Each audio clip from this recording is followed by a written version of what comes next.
Cette vidéo vous est présentée par la boutique de Diceall.com, les prix les plus bas sur vos jeux de société favoris.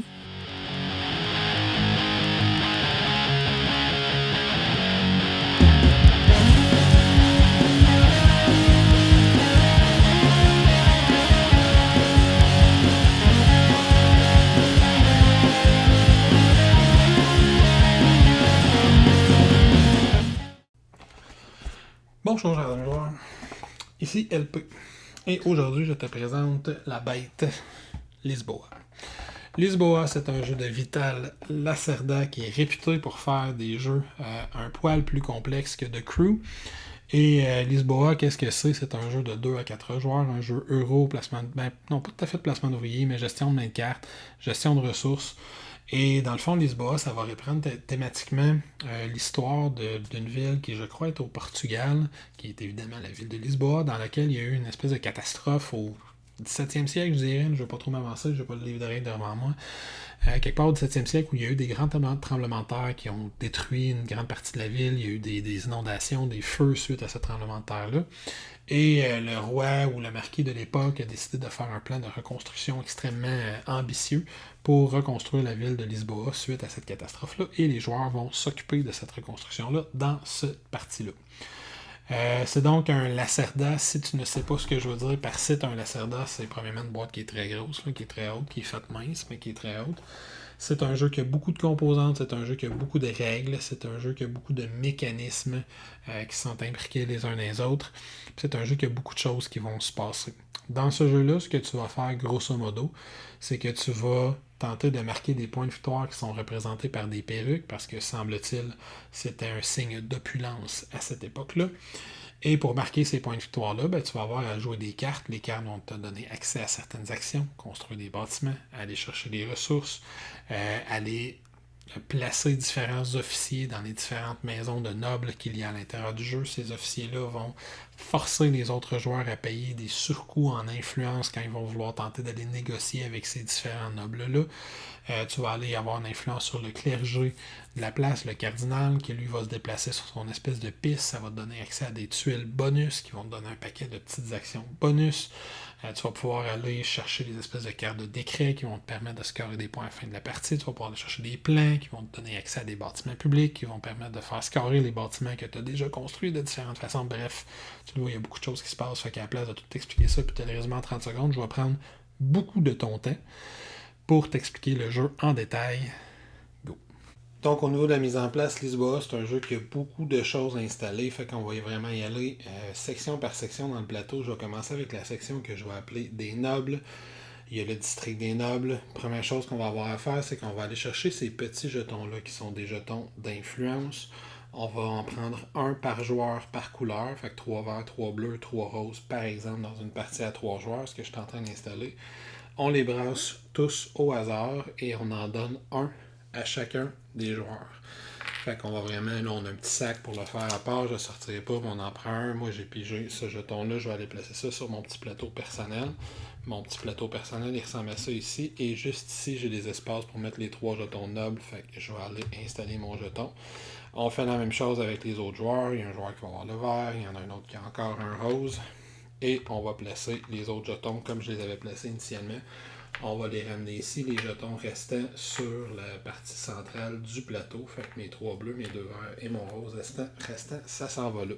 Ça représente les 3 nobles qui sont accessibles pendant le jeu. Juste au-dessus, on va voir, on a des actions où on va laisser placer un petit ouvrier qui est juste ici. Fait que chaque joueur va aller placer son jeton là. Il y en a un 4e espace ici si je jouais à 4 joueurs.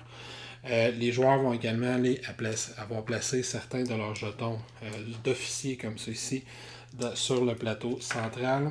Chaque joueur va aller placer un officier à sa couleur au marquis, qui est la case du centre. L'autre chose qui va rester à placer pour les nobles, c'est les différents paquets de cartes comme ça. On a un paquet de cartes bleues. Ce paquet de cartes bleues-là, qui représente nos actions de départ, on va tout simplement le brasser. On va distribuer 5 cartes à chaque joueur, puis le reste du paquet, fait que je prendrai 5 cartes pour mon 2e joueur, 5 cartes pour mon 3e joueur. Le reste du paquet, on ne s'en servira pas pendant la partie, on peut le mettre de côté. Le 2e paquet de cartes qu'on va avoir, c'est un paquet de cartes rouges. Le paquet de cartes rouges, il va avoir 5 cartes avec un icône vert, 5 cartes avec un icône bleu, 5 cartes avec un icône rose, comme ça ici, et 5 cartes, le petit icône de la couronne, il va y avoir 5 cartes avec cette espèce d'icône de temple-là, de bâtiment juste ici. On va brasser chacun de ces 5 decks de cartes-là séparément. On va révéler la première carte de chaque paquet, puis on va voir là, si on peut les brasser, on va les voir comme ça. Là. Ils ont toutes la même face dans chacun des paquets, on ne peut pas se tromper. Puis on va déplacer les paquets sur leurs icônes respectifs. Fait que si jamais on a de la misère avec les couleurs, on a quand même une icône. Là. Fait que cette espèce de petit compas-là, c'est la première case. J'ai ce petit icône-là ici qui est une espèce de temple pour les cartes bleues. Fait qu'on brasse chacun de ces decks de cartes-là individuellement. On révèle la première carte de chaque paquet. On va avoir un deck de cartes. Mauve qui va venir plus tard pendant la partie. Il y a 3 cartes de bateau qui sont associées. On va avoir un deck de cartes brun qui va également venir plus tard dans la partie. Il y a 3 cartes de bateau qui sont associées. On les met de côté pour l'instant. Il y avait également 3 cartes de bateau qui étaient associées avec les 2 decks de cartes que je viens de placer, fait que le rouge et le bleu. Ça, on va avoir à s'en occuper tout de suite. Ce qu'on va faire, c'est qu'on va prendre un nombre de cartes bateau comme ça, égal au nombre de joueurs moins 1. J'installe une partie à 3 joueurs, je vais donc enlever les cartes, c'est pas important laquelle, là, les cartes sont toutes pareilles. Je vais révéler face ouverte les cartes rouges que ça me donne. Je vais faire la même chose avec les cartes bleues. Je vais révéler face ouverte les cartes bleues que ça me donne. Je vais placer les cartes bleues sur les cartes rouges. Ça me fait un petit deck de cartes de 4 cartes dans mon cas. Et juste ici sur le plateau, on a un endroit pour aller placer nos cartes de bateau. Fait que dans une partie à 4 joueurs, je vais avoir 2 bleus, 2 rouges en dessous. Dans une partie à 2 joueurs, j'aurai une bleue, une rouge en dessous. Dans une partie à 4 joueurs, j'aurai 3 bleus, 3 rouges en dessous. On va également avoir à aller se placer des petits jetons comme ça qui représentent nos points de perruque, qui sont les points de victoire à l'intérieur de ce jeu-là. On commence à 5, c'est clairement identifié avec la grande case bleue comme ça. Chaque joueur va également avoir une petite zone de points d'influence dans le bas du plateau comme ça ici. On va déterminer un premier joueur. Le premier joueur va avoir ce grand jeton-là pour être sûr qu'on le reconnaisse bien. Et le premier joueur va avoir 4 d'influence. Sur la petite piste qui est ici, l'influence, l'icône de l'influence dans le jeu, c'est la petite enveloppe qu'on voit comme ça ici. Le deuxième joueur va avoir un influence de plus. Le troisième joueur va avoir un influence également. On va avoir un petit jeton de marché comme ça qu'on va aller placer ici sur la valeur centrale du marché. Et on va avoir le prêtre, la zone cléricale à placer qui est juste ici. Ce qu'on va faire pour placer cette zone-là, c'est qu'on a un petit sac comme ça ici. Dans ce sac-là, on a des tuiles de clergé. Il y en a beaucoup, il y en a comme 40-50. On va piéger une tuile de clergé qu'on va aller placer sur chacun des espèces de petits cylindres comme ça ici, des petits barillets qui ressemblent à ça. Fait que chacune de ces tuiles-là va être placée sur un de ces icônes-là et on va avoir le cardinal lui-même qui va commencer sur la case qui est juste ici avec la petite enveloppe. Fait qu'il va commencer de ce côté-ci. Autre partie de la mise en place, là, cette fois-ci, je vais monter sur le plateau, on va reculer un petit peu le zoom, on va avoir le plateau de décret à placer. Le plateau lui-même vient dans la version Kickstarter du jeu, mais sinon on fait juste tout simplement défiler les cartes qui sont comme ça sur le haut, sur le côté du plateau. Les cartes de décret sont des cartes qu'on va gagner, avec lesquelles on va tenter de marquer des points de victoire. Si on joue une partie à 2 joueurs, on va retirer toutes les cartes qui ont ce petit icône-là du deck, où on va les défausser au fur et à mesure qu'on les pige. Fait qu'on va brasser ce paquet de cartes-là. On va révéler les 8 premières cartes qu'on va se garder près de la surface de jeu. Si on continue notre belle exploration du plateau de Lisboa, on va arriver dans la deuxième moitié du plateau. Premièrement, une des premières choses qu'on va avoir dans la deuxième moitié du plateau, c'est le marché, qui est juste ici, la valeur des différents produits qui peuvent être dans le jeu. On va avoir des outils, des livres, de la soie et de l'or. En début de partie, on va aller placer la valeur de chacun de ces produits-là sur le chiffre qui est demandé. Il est imprimé directement sur le plateau, fait que les outils vont commencer à 4, la soie et les livres vont commencer à 5, l'or lui-même va commencer à 6. On va aller placer ce petit jeton-là pour bien s'en rappeler. Ensuite, on va aller placer les tuiles de points de victoire qu'on va aller placer juste ici. On a 4 tuiles à placer comme ça ici. On les brasse face cachée, puis ensuite on fait tout simplement les mettre au hasard. On a 2, 3, 1, 4 et 1, 5. On les met dans les 4 espaces qui sont en bas ici, en bas du plan de Lisboa, qui est juste ici, sur lequel je vais revenir dans quelques instants. Sur la partie droite du plateau, on va aller placer nos bâtiments et nos plans, ainsi que nos bâtiments publics. Les bâtiments en tant que tels, on va tout simplement prendre un bâtiment qu'on va aller placer dans la zone orange, rose et brune, puis on va prendre les petits bâtiments qu'on va aller placer dans la zone bleue. Soit dit en passant, la différence de taille entre les bâtiments est purement thématique. Là, ces bâtiments-là ont exactement la même signification, valeur mécanique que les petits bâtiments. On va avoir aller placer nos bâtiments publics dans cette zone-là, juste ici. Pour placer les bâtiments publics, on va aller prendre tous les bâtiments. Ces bâtiments-là sont recto-verso. Les bâtiments publics, c'est les grands bâtiments rectangulaires. Ils sont recto-verso avec un côté vert d'un côté, un côté bleu de l'autre. On va tout mettre les bâtiments ensemble du même côté. On va les brasser ensemble. On va prendre la moitié. Cette moitié-là, on la retourne de côté pour se faire une pile bleue et une pile verte. Et après, on ne les changera plus. Fait que tous les bâtiments qui sont dans cette pile-ci, par exemple, c'est des bâtiments verts pour le reste de la partie. On va prendre la première tuile de chacun des bâtiments puis venir la placer dans ce petit espace juste ici. C'est uniquement ces deux bâtiments-là qui sont disponibles pour la construction. L'autre chose qu'on va avoir placé, ce sont les plans de construction. On va avoir des petites piles comme ça de plans et on va s'assurer qu'on va aller placer les plans en fonction du nombre d'officiers qu'il y a sur le dessus. Les officiers, c'est ce petit icône-là qui est imprimé. Fait que j'ai 2 officiers sur ce plan-ci. Ensuite, si je descends, je vais avoir éventuellement les plans à 3 officiers, les plans à 4 officiers et complètement dans le fond, les plans à 5 officiers.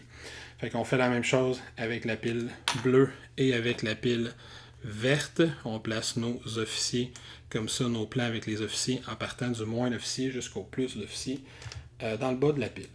La dernière chose, ou à peu près la dernière chose qui va rester à faire, c'est de simuler la destruction qu'il y a eu dans la ville de Lisboa. Pour ce faire, on va mettre tous les cubes que vous voyez présentement sur le plateau dans un sac qui vient avec le jeu. On ne s'en fait pas, on brasse ça comme il faut et on les pige au hasard et on recouvre tous ces petits symboles-là qui sont de chaque côté du plateau. Fait qu'on va zoomer un petit peu d'un côté pour bien vous le montrer. Fait qu'à différents endroits sur le plateau, on va avoir des espèces de petits symboles de cubes comme ça. Fait qu'on fait tout simplement recouvrir tous les symboles qu'on voit sur le plateau en prenant les cubes au hasard. Fait qu'il n'y a pas d'ordre dans les cubes. Fait qu'on va avoir 5 endroits avec des bâtiments publics sur le côté ici qui ont 2 cubes, 4 endroits avec des bâtiments publics qui ont 2 cubes également en haut, 5 autres endroits pour des bâtiments publics qui ont 2 cubes à droite, et on va avoir des zones de construction qui ont 3 cubes comme ça ici en bas, juste 2 cubes ici pour la colonne qui est vis-à-vis le bleu avec les petits bâtiments. Et j'ai une autre zone de construction qui est à 3 cubes ici, ici, ici, ici et ici. Fait qu'on brasse tout ça au hasard. Si on joue dans une partie à 3 ou 4 joueurs, il va rester 6 cubes dans le sac. Ces 6 cubes-là, on va les placer dans la petite zone qui est juste ici à côté du marché. Si on joue à 2 joueurs, ce qu'on va faire, c'est qu'on va recouvrir cette zone-là du plateau. Fait qu'on ne mettra pas de cubes dans cette zone-là. On va la recouvrir, simulant qu'il y a déjà certains des bâtiments qui sont construits. Fait que ça va faire une zone de construction qui est un petit peu plus serrée à 2 joueurs. Fait que les cubes qui seraient juste ici, ici et ici, dans une partie à 2 joueurs, je les aurais juste pas mis. Je les aurais remis dans la boîte du jeu. Je ne m'en servirai pas. Chaque joueur va également avoir un plateau personnel à placer. De ce plateau-là, il y a certaines choses qu'on a déjà distribuées. Chaque joueur a une main de 5 cartes bleues pour commencer la partie. Chaque joueur a reçu une tuile de faveur qu'il a placée sur son plateau personnel. Qu'est-ce qu'il nous reste à placer? On va avoir ici 5 petits cubes qu'on va les placer dans notre zone de collection de débris, qu'on va les placer juste ici. Fait que ces cubes-là, au fur et à mesure qu'on va les débloquer, ça va améliorer les capacités qu'on va avoir. On a une zone pour le marché, nos ressources ici, nos entrepôts, juste ici. En début de partie, on va commencer avec une ressource de chaque type. Donc, on va avoir un or, un livre, une soie et un outil. Dans le centre ici, on va avoir une zone pour avoir les plans de construction qu'on a. Fait qu'en début de partie, il y a 4 tuiles qui sont identifiées avec un dos bleu, contrairement à toutes les autres tuiles de plans du jeu. Fait qu'on va simplement les brasser puis en distribuer une à chaque joueur. Fait que si c'est un plan bleu, je vais le mettre juste ici. Si ça avait été un plan blanc, un vert, je l'aurais mis de l'autre côté. Les autres joueurs font la même chose. On a une petite zone ici avec les différents bâtiments qu'on peut construire. Fait que c'est double layered. Fait qu'on va aller mettre notre petite maison dans chacun de ces espaces-là. Et on va avoir un endroit pour mettre nos officiers ici en bas à droite de notre plateau. On se rappelle qu'il y a un de nos officiers qui est déjà sur le plateau. Les 2 dernières choses qui vont nous rester à faire, c'est dans notre sac de tuiles de clergé qu'on va avoir. On va piger 2 tuiles en début de partie. On va les regarder. Puis on va décider laquelle des deux tuiles on garde. Disons que je décide de garder celle-ci, je vais la mettre ici, et l'autre tuile va retourner à l'intérieur du sac. Fait qu'on voit qu'on a une limite de 4 tuiles qu'on peut avoir dans le courant de la partie. Chaque joueur va commencer avec 10 raise. Je pense qu'ils disent de prononcer qu'il y a des réals au pluriel. Donc on va avoir 10 race. On va le prononcer comme ça, puis je me ferai taper ses doigts si c'est pas de la bonne façon. Et finalement, on va avoir un petit livre, un petit livret, littéralement un petit livret d'aide-mémoire qui rappelle le tour de jeu, les pouvoirs des tuiles de clergé, les actions qu'on peut prendre dans le jeu, etc. Fait que l'aide-mémoire dans ce jeu-là, c'est pas une petite carte, c'est un livre de 8 pages. Mis à part ça, on va tout simplement évidemment mettre nos ressources, notre argent près du plateau de jeu. On va aller mettre également nos ressources proches du plateau de jeu, les 4 ressources qu'il y a dans le jeu. Puis quand tout ça est fait, on est prêt à commencer notre partie. Tu t'en es peut-être pas encore rendu compte, mais Lisboa, c'est un jeu qui a quand même beaucoup de choses qui se passent. Fait que je vais commencer par t'expliquer comment on gagne la partie, puis je vais présenter quelques concepts généraux avant de rentrer dans l'ordre de tour de jeu en tant que tel, les actions, comment ça fonctionne. Premièrement, comment on va gagner la partie, c'est qu'on essaie de marquer des points de victoire qui sont dans ce jeu-là des points de perruque. Des perruques, le nombre de perruques qu'on a. Celui qui en a le plus va remporter la partie. La partie peut se terminer de 2 façons. Dans ce jeu-là, ça se joue en 2 âges. Un âge peut se terminer d'une ou 2 façons, puis la deuxième âge va se terminer dans les 2 mêmes façons. Puis une fois que le deuxième âge est terminé, on va faire un décompte de fin de partie, que j'expliquerai à la fin de vidéo, puis on va marquer nos points de victoire. La première façon dont un âge peut se terminer, c'est en vidant les paquets de cartes qui sont à ma gauche, juste ici. Dès qu'il y a 3 des 4 paquets de cartes qui sont joués, on arrête le tour de jeu, on prépare le deuxième âge, puis il y a un petit marqueur, un petit marquage de points très court, puis on continue à jouer. Si les 3 des 4 paquets se vident une deuxième fois, là on va terminer le tour de jeu pour terminer jouer un nombre de tours égal, et ensuite on va faire le décompte de fin de partie. La deuxième possibilité, c'est sur le petit plateau qu'on a comme ça ici. Au fur et à mesure que la partie va avancer, on va collectionner des cubes, comme ça ici, qui représentent les différents types de dégâts que la ville de Lisboa a eu. Les cubes bruns représentent des dégâts dus au tremblement de terre, les cubes bleus des dégâts dus aux inondations et les cubes rouges des dégâts dus au feu qu'il y a eu à Lisboa. On voit ici, je ne sais pas si on le voit bien à l'écran, mais chaque rangée de cubes ici a un petit point de couleur. Tous les cubes beige qu'on va ramasser, on va les placer dans la première ligne. Puis si je ramasse un autre cube beige, il va aller là, puis ainsi de suite. Tous les cubes bleus vont aller dans la première ligne et tous les cubes rouges vont aller dans la deuxième ligne. Dès que je vais avoir rempli une ligne complète, je vais débloquer le petit cube qui est ici. À chaque fois qu'on fait ça, ici, on va aller mettre le cube sur la case du marquis. Je reviendrai sur le à quoi ça sert. Ça nous donne un bonus quand on fait cette action-là. Et à ce moment-là, on va également augmenter l'efficacité de notre portfolio.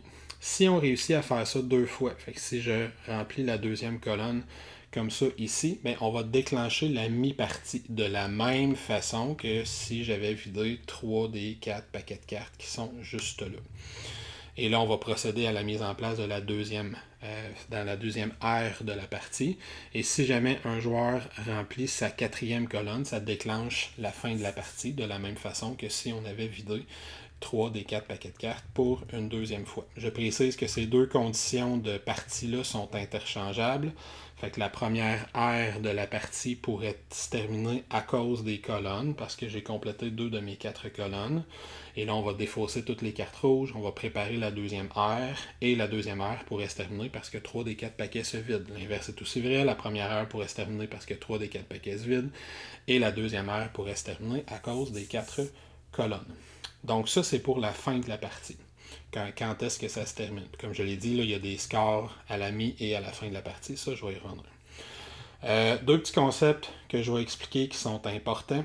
Premièrement, le concept de l'influence et deuxièmement, le concept du portfolio. Je vais commencer avec le portfolio qu'on voit juste ici. Son plateau de jeu est un endroit dans lequel on peut insérer des cartes. On voit ici des petites lignes comme ça ici, on peut insérer 3 cartes dans le haut, 3 cartes dans le bas. Le haut est un petit peu plus large parce que certaines des cartes vont s'insérer à l'horizontale et d'autres cartes vont s'insérer à la verticale. Tout ce que je vais dire pour l'instant, c'est que mon plateau de jeu personnel, il est toujours limité à une capacité de 2. Quand je dis 2, ça veut dire que je peux avoir 2 cartes dans mon portfolio et je peux avoir 2 ressources de chacun des types. Au fur et à mesure qu'on débloque ces cubes-là, donc en remplissant 3 cubes différents, puis que je débloque le cube qui est juste ici, je vais augmenter la capacité de mon portfolio et je vais augmenter ma capacité en entrepôt. Si jamais, par exemple, j'ai 3 de mes cubes, j'ai donc rempli 3 colonnes, bien, dans mon portfolio, je peux avoir 5 cartes différentes. Et dans mes entrepôts, je peux avoir 5 ressources de chacun des types et non pas 5 ressources au total. Fait que ça, c'est la première partie du portfolio. La deuxième partie du portfolio, c'est l'influence. Au fur et à mesure que la partie va avancer, je vais avoir des cartes qui vont être glissées comme ça ici. Peut-être que je vais avoir un bateau comme ça ici dont je peux me servir pour envoyer des produits. Peut-être que je vais avoir des cartes qui sont en dessous, dans le bas de mon portfolio qui se glissent comme ça. Mais une chose qui est importante, c'est que toutes les cartes qui sont dans le haut vont avoir cette icône-là d'enveloppe qui est l'icône d'influence. Certaines actions dans le jeu vont me permettre de gagner de l'influence. À chaque fois que je gagne de l'influence, je gagne la valeur de toutes les cartes qui sont dans mon portfolio additionnées ensemble. Dans ce cas-ci, si je fais une action qui me permet de gagner de l'influence, je vais gagner 4 d'influence. L'influence, elle est sur le plateau qui est juste ici. Fait que si je suis le joueur mauve, je gagne 4 d'influence, je m'en vais comme ça ici. L'influence a plusieurs utilités dans le jeu. Premièrement, l'influence, l'utilité la moins utile que je pourrais dire, l'influence va me permettre d'aller chercher de l'argent si j'en manque. À chaque fois que je veux dépenser quelque chose et que je n'ai pas assez de réal, je peux décider de dépenser de l'influence à la place. Je vais tout simplement déplacer mon jeton là jusqu'à la prochaine pièce pour me faire un sou. Si j'ai besoin de 3 sous, je pourrais faire par exemple 1, 2 et 3. Et là, j'ai payé les 3 sous supplémentaires. Également, puis je vais le dire tout de suite, pour ne pas l'oublier, si jamais j'ai besoin de dépenser de l'influence et je n'en ai plus, et seulement si je n'en ai plus, je peux décider à la place de dépenser directement des perruques. J'ai besoin de payer 2 d'influence, je paie 2 perruques de cette façon-ci à la place. Mais je peux le faire juste si je suis à 0 d'influence. Maintenant qu'on sait un petit peu comment marche l'influence, comment fonctionne un petit peu le concept de portfolio, comment fonctionne un tour de jeu en tant que tel. La structure du tour elle-même est relativement simple. C'est des choix d'action qui rendent le jeu complexe. Fait que comment fonctionne un tour de jeu à Lisboa? Je vais tout simplement choisir l'une des cartes de ma main. On a toujours 5 options. Fait que je vais choisir une des cartes de ma main. Je vais la jouer pour faire une de 4 actions possibles, selon la carte que je joue. Je vais ensuite résoudre mon action, mes différentes actions. Dans certains cas, d'autres joueurs vont pouvoir suivre les actions que j'ai faites s'ils ont des jetons de faveur, fait que les 3 jetons de couleur qu'on avait en début de partie. Et je vais terminer mon tour de jeu en choisissant l'une des cartes qui est révélée dans l'un des 4 paquets à la gauche. Fait que je pourrais jouer par exemple cette carte-là pour faire différentes actions. Peut-être que je l'ai mis dans mon portfolio, peut-être que je l'ai joué sur le plateau. Et à la fin de mon tour de jeu, je peux remplacer par cette carte-là, par exemple. Là, comme je l'ai déjà dit, évidemment, on révèle la nouvelle carte après pour le tour suivant. Et là, comme je l'ai déjà dit, ça peut être une condition qui met fin à la première heure du jeu ou à la partie si jamais je vide le 3e paquet sur 4 en faisant ça. Je précise que je peux vraiment prendre la carte de mon choix. J'ai pris la première sur le côté, mais je peux prendre n'importe laquelle des 4 pour compléter ma main. Et une fois que j'ai joué ma carte et que j'ai choisi ma nouvelle carte, fait que c'est très clair dans ma main laquelle est la nouvelle, je passe la main au joueur suivant, puis on va continuer comme ça jusqu'à temps que la partie se termine. Ça a l'air simple comme ça, ce l'est évidemment pas. Fait que maintenant, qu'est-ce que je peux faire? C'est quoi les 4 actions que je peux faire?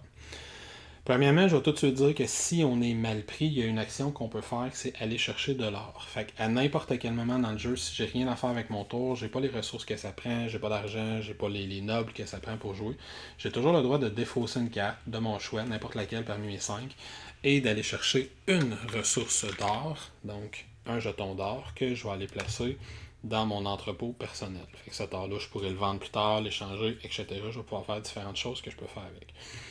Évidemment, c'est pas un très bon choix d'action, c'est vraiment si on n'a rien d'autre de mieux à faire. Les autres actions qu'on peut faire, grosso modo, il y en a 4. On peut vendre des biens qu'on va avoir produits. On peut aller échanger avec les différents nobles, négocier avec les différents nobles qui sont sur le plateau. On a 3 nobles. Chaque noble est associé à 2 actions qui sont imprimées en dessous. On peut également faire une action pour aller visiter un noble qui va nous donner une action un petit peu plus forte. Puis on peut organiser un événement. C'est mes 4 choix d'action. Évidemment, c'est pas aussi simple que ça. Commençons avec le premier. Si je décide de vendre des biens, de vendre des ressources, comment ça fonctionne? Ça, premièrement, on va aller sur son plateau personnel. Quand je veux vendre des ressources, c'est l'une des deux actions qui va me demander de placer une carte dans mon portfolio. Fait que si je veux vendre des ressources, soit je vais jouer l'une des cartes nobles, fait que les vertes, les bleues ou les roses, soit je vais jouer une des cartes de ressources comme ça, de treasury, les cartes de trésor, comme ça ici. Dans les deux cas, je vais avoir à aller placer cette carte-là dans mon portfolio. Si je joue une carte de noble, ce que je vais faire, c'est que je vais la placer dans le haut de mon portfolio. Donc, si par exemple, je veux vendre des biens, je veux vendre des ressources, je vais aller placer ce noble-là juste ici dans ma carte. On se rappelle que présentement, j'ai une limite dans mon portfolio de 2. Ce qui veut dire que si j'avais déjà, par exemple, si j'étais dans cette situation-ci et je voulais jouer cette carte-là, si je veux jouer cette carte-là pour la mettre dans mon portfolio, mais je vais avoir à défausser l'une des cartes qu'il y a là, qui sort du jeu, pour pouvoir la remplacer par une nouvelle carte. Qu'est-ce que ça me donne de mettre des cartes dans mon portfolio? Ben, si je mets un noble dans mon portfolio, je gagne de façon instantanée le bonus qui est ici. Puis là, je ne les passerai pas tous, là, mais il y en a plusieurs. Par exemple, ici, je pourrais gagner une carte de décret que je vais aller chercher. Ici, je vais avoir à payer un officier, fait qu'aller enlever un officier du plateau pour le ramener. Ici, je vais gagner un officier, fait que je vais pouvoir prendre un de mes officiers comme ça, puis aller le placer sur le plateau dans l'un des 3 bureaux de mon choix. Fait que si par exemple, je prends cette action-là et je décide que je veux placer ce noble-là dans mon portfolio, ben je gagne immédiatement le bonus. Je prends un de mes officiers puis je vais le placer dans l'un des 3 bureaux. On verra plus tard à quoi ça sert. Et ensuite, mon noble est glissé dans mon portfolio, ce qui me donne accès maintenant à mon action de vendre des biens. On voit également que maintenant, j'ai des points d'influence qui sont affichés. J'en ai déjà parlé. Quand je vais prendre une action qui me donne de l'influence, je vais également gagner l'influence de ce noble-là qui est placé. Si j'avais plutôt décidé de placer une carte dans le bas de mon portfolio, donc une carte de trésor, ben, ce que je vais faire, c'est que premièrement, je vais aller jouer avec le marché. C'est ça mon bonus instantané. Et là, contrairement aux cartes de noble, toutes les cartes de trésor ont le même bonus instantané. Fait que quand je glisse ça ici, ben, je vais aller placer ça dans mon portfolio comme on a déjà fait. Et je vais aller jouer avec le marché. Jouer avec le marché, ça veut dire quoi? On s'en va ici. Je vais aller gagner l'argent qui est à droite de la colonne, dans ce cas-ci 3 sous. Je le rajoute donc à ma réserve personnelle, je vais en prendre 3 sous. Et je vais baisser la valeur marchande actuelle de 1. Fait que le prochain qui va gagner ce bonus-là va ne faire que 2 sous. Fait que c'est de cette façon-là qu'on met des cartes dans son portfolio. Maintenant, j'avais dit que je peux mettre une carte dans mon portfolio pour prendre, entre autres, une action de vendre des biens de marchandises. Comment ça marche quand je prends une action de vendre des biens de marchandises? Ben, il va falloir qu'il y ait un joueur, que ce soit moi ou un autre joueur, qui a un bateau présentement de disponible. Ça peut être mon bateau, mais je peux vendre tout à fait dans le bateau qu'un autre joueur aurait dans son portfolio. Quand on vend des ressources, ben on va simplement choisir autant de ressources qu'on veut, puis on va aller les distribuer parmi les différents bateaux qui sont disponibles. Fait que si par exemple j'étais organisé, disons que je suis organisé, on est plus tard dans la partie, puis je suis organisé comme ça. J'ai 2 bateaux présentement dans mon portfolio. Ce bateau-ci a une capacité de cargo de 1. Ce bateau-ci a une capacité de cargo de 2, ce qui veut dire que je pourrais vendre 3 ressources au total. Puis si un autre joueur avait cette carte-là devant lui, ben, je pourrais vendre 4 ressources au total, parce qu'il y aurait 4 points de cargo qui sont disponibles sur le plateau. Fait qu'on va simplement prendre les ressources qu'on veut, puis on va aller les placer devant le bateau auquel on vend. Ça, j'aurais pas le droit de faire ça, ça serait plutôt comme ça. Là, disons que je termine mon action de vente comme ça. Combien valent ces ressources-là? Ben, c'est à ça que sert ce petit marqueur-là ici. Fait qu'on voit que j'ai vendu un or, il va valoir 6 sous. On voit que j'ai également vendu, dans mon cas, un livre, une soie. C'est 5 réals race chaque. Donc pour un total de 16 sous. Le joueur qui reçoit ces marchandises-là, dans ce cas-ci c'est moi, mais ça pourrait très bien être un autre joueur, dès qu'un bateau est plein, dans ce cas-ci il y a un de cargo, il y a une ressource, le bateau est plein, il va le tourner et il va aller marquer le nombre de perruques qui est derrière les ressources. Dans ce cas-ci, il tourne pour montrer que son bateau est plein, il marque un point de victoire. Dans ce cas-ci, les bateaux rouges, bien, on voit que les bateaux rouges gagnent 1 sou de plus pour chaque ressource qui est vendue. Ils sont un petit peu plus efficaces. Fait que cette ressource-là ne me rapporte pas 5, elle me rapporte 6. Même chose pour la ressource qui est ici. Mon cargo est plein parce que j'avais une capacité de 2, donc je vais tourner les 2 jetons et je vais marquer 2 points de victoire également. C'est très important, si ce bateau-là appartient à un autre joueur, c'est lui qui marque les 2 points de victoire, c'est son bateau qui est parti. Mais c'est quand même moi qui ferai dans ce cas-ci les 12 sous. Et pour faire l'action de vendre des biens, ben ça fait pas mal de tour. Je ne ferai que rajouter comme détail que si on commence notre tour de jeu avec un bateau qui a vendu toutes ses ressources, qui est parti au large et qui a rempli son bateau, la première chose qu'on fait dans notre tour de jeu, c'est qu'on défausse toutes ces ressources-là, qu'on renvoie dans la réserve générale. Notre bateau redevient maintenant disponible. Donc, si c'est nous qui vendons des ressources à notre bateau, on va évidemment bloquer cet accès à ce bateau-là jusqu'au début de notre prochain tour. La deuxième possibilité que je vais avoir, ça va être d'échanger des ressources avec mes nobles. Si je veux échanger une ressource avec mes nobles de la même façon que je viens de le faire, je vais commencer par choisir l'une des cartes de ma main, aller le placer dans mon portfolio, gagner le bonus qui est dans le bas de la carte ou le bonus qui est dans le haut de la carte si c'est un trésor que j'ai placé dans mon portfolio. Mais cette fois-ci, au lieu de vendre mes ressources sur les différents bateaux qui sont disponibles, on va aller négocier avec les nobles qui sont juste ici. Comment ça fonctionne, cette négociation-là? Bien, les nobles vont vouloir certaines ressources qui sont imprimées juste en dessous ici. Fait qu'on voit que le noble qui est sur fond vert veut des outils, la petite ressource en bleu, ou veut de l'or. Le noble qui est sur fond bleu veut des livres ou de l'or, et le noble qui est sur fond roi, qui est le roi, je pense, veut de la soie ou de l'or. Fait qu'ils veulent tout de l'or, évidemment, tout le monde veut de l'or. Quand je veux négocier avec un noble de cette façon-là, ben, je vais aller choisir une ou deux des 6 actions qui sont associées aux différents nobles et je vais payer les ressources qui sont demandées par ce noble-là. Les 6 actions sont relativement simples, fait qu'on va le faire le tour rapidement. Si je vais aller faire l'action qui est ici, ben, ce noble-là me demande soit des outils, soit de l'or. Fait que je pourrais mettre par exemple un jeton d'outils juste ici, puis je vais aller mettre mon jeton, ma ressource, sur l'action qui est demandée, fait que ça me la bloque. Je ne peux pas la faire 2 fois. J'ai le droit de faire 2 actions différentes quand je prends cette option-là. Donc, cette option-là, qu'est-ce qu'elle me donne? Elle me permet d'aller placer 2 officiers dans les 3 bureaux qui sont ici. La seule règle que je dois respecter, c'est que je ne peux pas mettre les 2 officiers dans le même bureau. Là, je viendrai de faire cette action-là. Si je prends cette action-là, ben, j'aurais à donner un autre outil ou un or. Par exemple, moi, je pourrais faire ça ici. Qu'est-ce que ça me donne, cette action-là? Bien, ça me permet d'aller chercher un plan. Fait que les plans sont complètement à l'autre bord du plateau. On a les plans bleus, les plans verts. Je prends un plan de mon choix. Ce plan-là, je m'en viens le placer sur mon plateau personnel, comme ça ici. J'ai pris un plan vert, ça s'en va dans la colonne vert. Et là, comme j'ai pris 2 actions, mon action de négocier avec les nobles serait terminée. Bon, on va continuer à aller explorer les 6 actions pour voir c'est quoi les 4 autres options qu'on a. L'option qui est juste ici, si je m'en vais négocier avec ce noble-là, ben, je pourrais lui donner par exemple un livre pour faire une action de bateau. Quand je fais une action de bateau, ben, ça me permet d'acheter ou d'améliorer un bateau. Donc on va aller voir les cartes de bateau qui sont juste ici, puis on va les acheter dans l'ordre. Fait que je pourrais acheter le premier bateau. Le coût pour acheter un bateau, c'est le coût en ressources égal au cargo de ce bateau-là. Ce qui est important, c'est que je paie des ressources différentes. Dans ce cas-ci, c'est un bateau bleu, donc je vais payer une ressource de mon choix. Fait que j'ai mis un livre pour aller faire cette action-là. Peut-être que je vais payer ma soie pour pouvoir acheter le bateau. Le bateau, je le prends. Et comme on l'a déjà vu, ben, je vais aller le mettre dans mon portfolio. Si j'avais déjà 2 cartes, il faut que j'en défausse une. Sinon, il peut tout simplement prendre une place. À partir de maintenant, on peut faire l'action de vendre des ressources au bateau que j'ai déjà expliqué dans le segment précédent. Si j'avais voulu améliorer un bateau, disons qu'on est un petit peu plus tard dans la partie, et que le bateau rouge est disponible, ben là j'aurais 2 options. Si je prends l'action de bateau, je pourrais soit l'acheter en payant 2 ressources, mais il faudrait que je paie 2 ressources différentes, parce que lui a un cargo de 2. Soit je pourrais améliorer ce bateau-là, fait que payer seulement une ressource, mais défausser ce bateau-là et le remplacer par un bateau plus efficace. Fait que ça, c'est l'action des bateaux.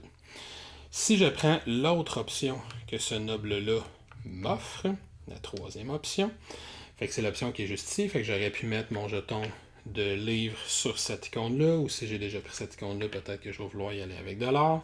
Ça va me permettre de faire produire mes bâtiments. Comment ça fonctionne la production de bâtiments? Ben, c'est très très simple. On s'en va ici sur l'autre zone du plateau. Au fur et à mesure que la partie va avancer, puis ça j'y reviendrai évidemment, mais on va avoir différents bâtiments qui vont être sûrs, qui vont être construits juste ici. Donnons-nous un exemple. Par exemple, disons que j'ai un bâtiment qui est construit juste ici. Je vais savoir qu'il est à moi parce que je vais avoir un petit bâtiment comme ça. Chaque bâtiment a une petite encoche dessus qui indique il ouvre sur quelle rue. Fait que si mon bâtiment il est ici, j'ai mis l'encoche à droite et j'ai ma petite maison pour savoir qui est à moi, ben, quand je fais l'action de production, tous mes bâtiments à moi vont produire. Moi, j'ai un bâtiment qui adonne sur la rue Mauve, Rose, dis-je. Je vais donc gagner une ressource mauve qui est la soie. Si mon bâtiment avait été dans l'autre sens, comme ça ici, ben, il aurait produit à la place de l'or. Et tous mes bâtiments produisent. Fait que si j'ai 4 bâtiments sur le plateau, mes 4 bâtiments produisent. La chose qui est importante, par contre, c'est qu'à chaque fois qu'on fait produire nos ressources, les ressources perdent de la valeur. Fait que dans mon cas, j'ai produit de la soie, donc la soie va diminuer de valeur pour le reste de la partie. Et ça, il n'y a aucune façon pour que ça remonte. Fait que le reste de la partie, la soie, quand on va la vendre 4 sous au lieu de 5 sous qui était. Si j'avais eu 3 bâtiments de soie, ça baisse quand même juste d'un de valeur, même si j'ai produit 3 soies. Fait que si j'avais 3 soies, 2 bâtiments d'or et 1 bâtiment d'outils, ben, outils, soie et or baisseraient toutes de 1, peu importe le nombre de ressources qu'il produit. Chaque ressource qu'il produit baisse de 1. La seule semi-exception à ça, c'est disons que j'ai pas de place dans mon entrepôt présentement parce que j'ai une capacité de 2, j'ai déjà 2 souhaits et que je fais l'action de production et que je suis organisé comme ça, donc ça serait de la soie qui serait produite, ben la valeur ne baissera pas parce qu'en tant que tel, il y a 0 soie qui a été produite vu que j'avais pas la place pour l'accueillir. Mais ça, c'est la seule exception. Fait que ce qui fait le tour de mon action de production, ça va relativement bien. Qu'est-ce que j'ai d'autre comme action possible? Ben, je peux aller voir le roi puis les 2 actions qui y sont associées. Fait que cette fois-ci, lui, ce qu'il veut, c'est de la soie. J'ai 2 options comme ça. L'option la plus simple, c'est l'option de faveur comme ça ici. Si je décide de prendre cette action-là, je vais aller prendre un des 3 jetons de faveur, la couleur de mon choix, et je vais aller le placer sur ma zone personnelle comme ça ici. J'ai le droit d'avoir juste un jeton de chaque couleur en même temps. Fait que là, je pourrais aller chercher le vert, mais je peux pas aller chercher le bleu, le bleu ou le rose tant que je ne les dépense pas. Et l'autre action possible, la dernière dans mes 6 choix, c'est l'action du cardinal qui est juste ici. On voit qu'il y a 2 petites flèches vertes, fait que quand je prends cette action-là, ça me permet de déplacer le cardinal sur sa roue de 1 ou 2 cases. Fait que je pourrais le déplacer comme ça ici, ou je pourrais le déplacer comme ça ici. Il ne se déplace que sur les cases blanches.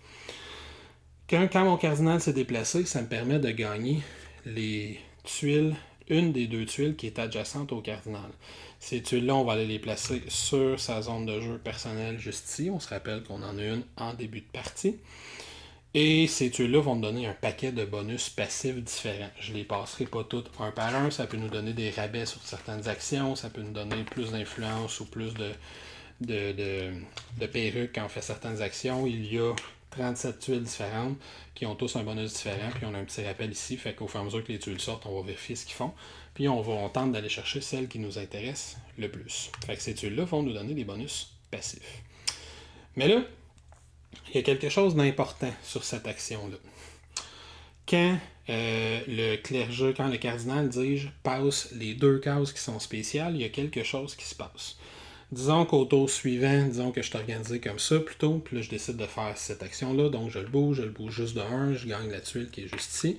Mais là, comme j'ai atteint ce symbole-là, il va influencer sur le marché. Quand il atteint le symbole qui est à gauche, c'est pas compliqué, on fait juste remonter ce jeton-là de 1. Donc la valeur marchande économique de la place va remonter. Si par contre j'atteins l'autre moitié, que je l'atteigne ou que je le dépasse, parce que ça va tourner en rond toute la partie, quand on attend qu'on dépasse l'espèce de petit symbole d'enveloppe, bien là, il va y avoir ce qu'on appelle un church scoring. L'église va nous permettre de marquer des points. Comment ça fonctionne? Ça, évidemment. Il n'y a rien de simple dans ce jeu-là. Mais là, on va revenir sur son plateau personnel, puis on va aller voir toutes les tuiles de clergé qu'on a accumulées depuis le début de la partie. Fait que peut-être qu'on est au 5-6e tour de jeu, puis je suis organisé comme ça. Je vais avoir l'option d'aller marquer mon influence une fois de plus. Fait que là, dans ce cas-ci, j'ai un d'influence. Fait que je pourrais, si je le veux, aller marquer un point d'influence pour remonter sur la piste d'influence.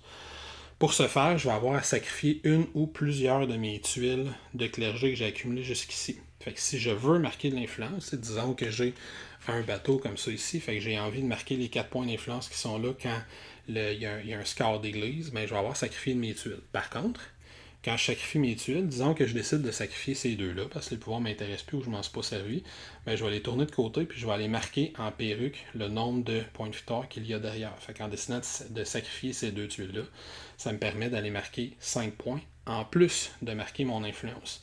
Si je décide de ne pas me sacrifier de tuiles de clergé à ce moment-là, je ne marquerai pas les points d'influence qui sont présentement dans mon portfolio.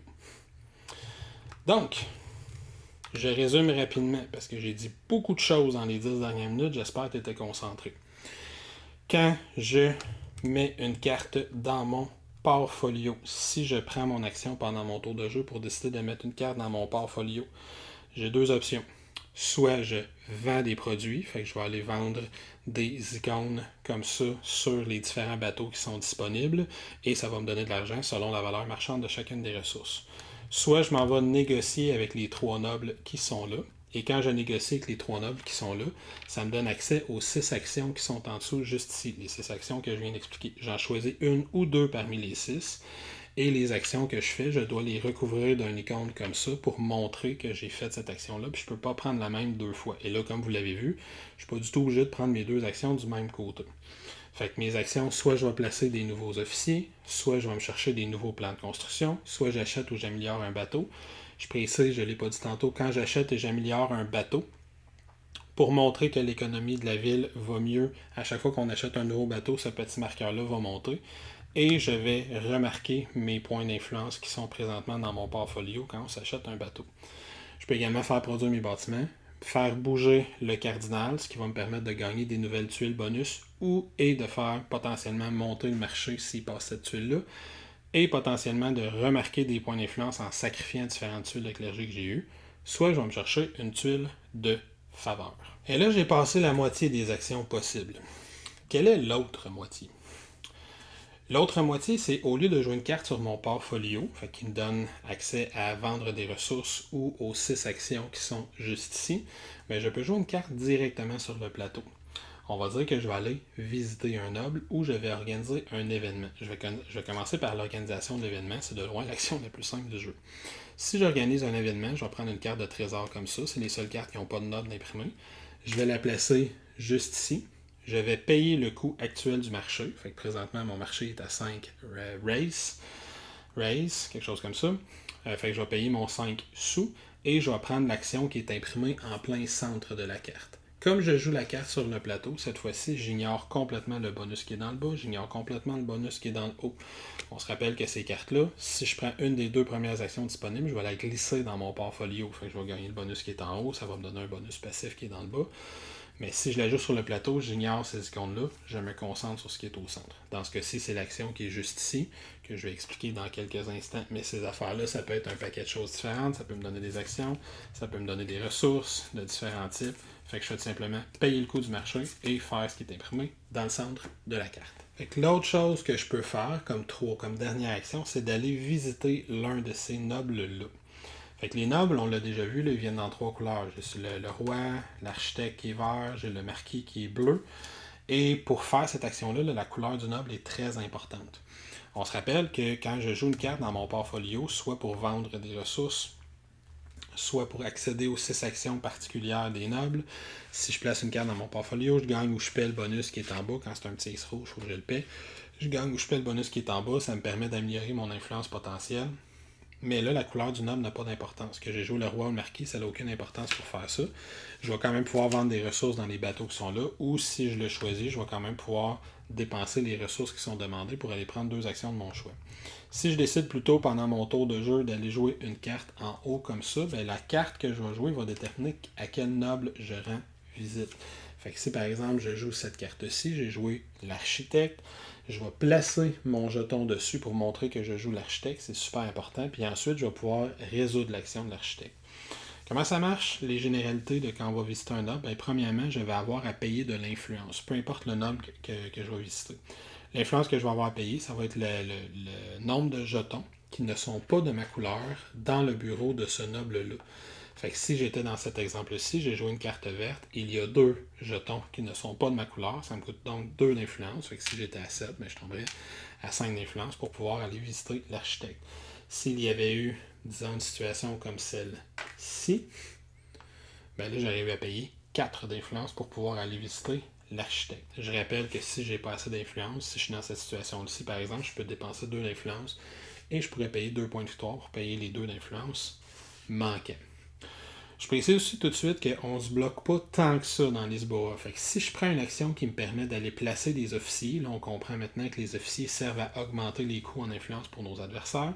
Puis si je vais aller placer des officiers dans le bureau de l'architecte, il n'y a rien qui m'empêche de le faire. Fait que si par exemple, plus tard dans la partie, je jouais cette action-ci pour aller vendre des ressources, par exemple, puis je la place à l'intérieur de mon portfolio, mais on voit que le bonus, c'est d'aller placer un officier quelque part. Je peux quand même aller le placer là. Quand ça arrive, ce que je vais faire, c'est que je vais regarder qui en a le plus. Dans ce cas-ci, c'est le rouge. Je vais tasser un de ces jetons ici, puis je vais prendre sa place. Si maintenant, dans une égalité, disons que le joueur vert veut aller placer un là, comme il y a une égalité pour la majorité, bien, il va tasser un joueur de chacun, puis il va aller pouvoir placer son jeton. Puis ces jetons-là vont quand même, c'est les jetons qui vont être ici, qui vont compter pour savoir ça coûte combien en influence. Donc, cela étant dit, j'ai un petit rappel. Quand je veux prendre une action pour aller visiter l'un des trois nobles, je place sa carte dans le centre, je place mon jeton pour montrer que c'est moi qui est en train de prendre cette action. Je paie le coût d'influence qui est juste ici. Fait que qu'est-ce qui est selon le nombre que j'ai, fait que là, dans ce cas-ci, ça me coûterait 2 d'influence pour aller visiter le marquis. Qu'est-ce que ça me donne de faire ces actions-là, d'aller visiter un noble? Bien, premièrement, ça va me permettre de faire l'une des deux actions qui est associée spécifiquement à ce noble-là gratuitement. Dans ce cas-ci, le marquis, je pourrais acheter ou améliorer un bateau gratuitement, ou je pourrais faire produire mes bâtiments gratuitement. Si j'avais joué une carte rose, bien, déplacer le cardinal pour aller ramasser des tuiles, puis éventuellement faire un scoring d'église, ou aller monter la valeur marchande actuelle, ou je pourrais aller chercher un jeton de faveur gratuitement sans avoir de payer de ressources. Puis ici, je pourrais aller placer 2 d'influence, 2 officiers quelque part, ou aller chercher un plan, toujours sans payer de ressources. En plus de ça, ça me donne accès à l'action spéciale qui est au centre. Fait que quand je joue une carte, au centre, je mets mon jeton dessus, je paie le coup d'influence, je prends, si je le veux, une des 2 actions gratuitement qui est associée à ce noble-là, et je fais l'action spéciale de ce noble-là. Fait que maintenant, quelles sont les 3 actions spéciales? Donc, premier cas de figure, je joue l'architecte, je mets mon jeton dessus, je décide gratuitement de prendre un plan, je vais donc me chercher un plan, je le mets sur ma zone de jeu, et je prends son action spéciale, qui est l'action de construction. Comment fonctionne l'action de construction? Bien, pour cette action-là, on va aller dans la deuxième moitié du plateau. C'est un tout petit plateau, Lisboa, vous allez voir. On va aller dans la deuxième moitié du plateau, puis on va suivre un procédé à peu près 8 étapes pour construire un bâtiment. Première étape, on va choisir lequel des bâtiments construit. Visuellement, ils sont tous pareils. Ce qui compte, c'est juste la couleur, la zone où il est placé. Fait que si par exemple, je décide de construire ce bâtiment-là, bien, ce bâtiment-là, je vais être obligé de le construire dans la zone rose. Fait qu'il va falloir qu'il s'ouvre sur la zone rose parce que j'ai pris un bâtiment dans la zone rose. Fait que ma petite encoche, comme ça ici, il va falloir qu'elle s'ouvre vis-à-vis le rose. Première étape. Deuxième étape, je vais décider sur quelle case je le construis, ce bâtiment-là. Et je vais gagner le bonus qui est associé à cette case-là. Par exemple, si je le construis juste ici, on voit que je recouvre un livre. Fait que je vais aller prendre un livre que je vais aller placer dans mon entrepôt. Si je l'avais placé ici, j'aurais gagné 3 d'influence, une soie, 5 sous. Même ici, j'aurais pu prendre l'un des cubes qui a été mis de côté puis aller le placer sur mon plateau personnel dans la bonne ligne, ainsi de suite. Je vais aller prendre les différents bonus. Troisièmement, on va avoir à vérifier, ça va me coûter combien construire à cet endroit-là. Pour savoir combien ça coûte, on va aller voir la ligne et la colonne juste ici. On va ignorer toutes les cases qui sont autour, qui ont des ressources puis des bonus d'imprimés. Ça, c'est les bâtiments publics. On va vraiment regarder la ligne qui est juste ici et la colonne qui est juste ici. Chaque cube qui est dans cette ligne et dans cette colonne-là va avoir un coût. Les bleus vont coûter 1, les rouges vont coûter 2, fait que 1, 2, 3, 4, 5. Les beiges vont coûter 3, fait que 5, 6, 7, 8, 9, 10, 11, 12, 13. Présentement, j'aurai un coût de base de 13 sous. Le coût il est modifié par la valeur du marché juste ici, fait que 13 plus 3, ça fait 16 sous. Mais avant de payer ce coût-là, je peux enlever l'un de ces cubes-là de mon choix. Dans mon cas, peut-être que je voudrais enlever ce cube-là. Qu'est-ce que je fais avec le cube que j'ai enlevé? Bien, je vais aller le placer sur mon petit plateau personnel. Fait que les cubes beiges vont dans la troisième ligne, il va aller juste ici. C'est l'une des façons que je vais avoir pour ramasser des cubes. Ensuite, maintenant que j'ai ramassé mon cube, j'ai pris mon bâtiment, j'ai gagné mon bonus, j'ai calculé le coût, là on sait que j'ai un coût final de 13, je vais payer les 13 RS et je vais pouvoir installer mon bâtiment de façon permanente. La dernière chose qui va me rester à faire, c'est d'aller regarder sur mon petit plateau personnel. Je vais pouvoir aller choisir quel type de bonus je veux commencer à travailler. Fait que je vais aller choisir l'une des 3 colonnes et je vais aller prendre le bâtiment qui est le plus bas dans cette colonne-là que je vais aller placer sur ce que je viens de construire. Si j'ai des bonus qui ont rapport avec les ressources, des bonus qui ont rapport avec les bateaux, des bonus qui ont rapport avec l'influence, disons que je prends ce bâtiment-là, c'est un de mes préférés, je vais aller le placer vis-à-vis l'encoche. Fait que là, j'ai un rappel que ce bâtiment-là, il m'appartient. Comme le bâtiment est vis-à-vis la colonne rose, j'ai un rappel que ce bâtiment-là, c'est de la soie qu'il produit. Finalement, la dernière chose qu'on va faire, c'est qu'on va aller vérifier si mon bâtiment score. Le bâtiment va aller scorer si, dans la rangée vis-à-vis lui, que ce soit à gauche, à droite, ou si dans la colonne de sa couleur, fait que dans ce cas-ci, c'est un bâtiment rose, fait que dans la colonne rose, s'il y a un bâtiment public de la bonne couleur. Ce que je veux dire, c'est ça ici. On voit ici, j'ai un bâtiment public. Le bâtiment public il est doré ou rose. Fait que si ce bâtiment public-là avait été ici, au moment où je construis mon bâtiment, bien, quand je construis mon bâtiment score parce qu'il est vis-à-vis un bâtiment public de sa couleur. Il score combien de points? Bien, il score la petite tuile que j'ai placée en début de partie qui est vis-à-vis. Dans ce cas-ci, il score 3 points. S'il y avait eu un bâtiment rose là aussi, bien, il en aurait scoré 6 parce qu'il aurait croisé les deux. S'il y avait eu en plus un bâtiment rose en haut, bien, il en aurait scoré 9. Mais s'il y avait eu un bâtiment, disons que c'est lui qui est ici, bien lui, il n'y a pas de rose dessus. Fait que même si je construis vis-à-vis, comme mon bâtiment produit du rose, ben, j'aurais pas marqué de point.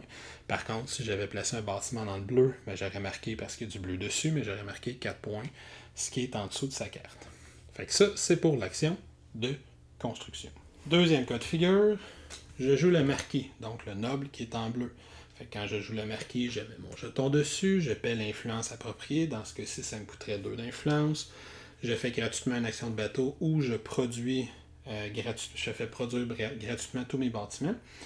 Et en plus de ça, je gagne gratuitement une action de décret.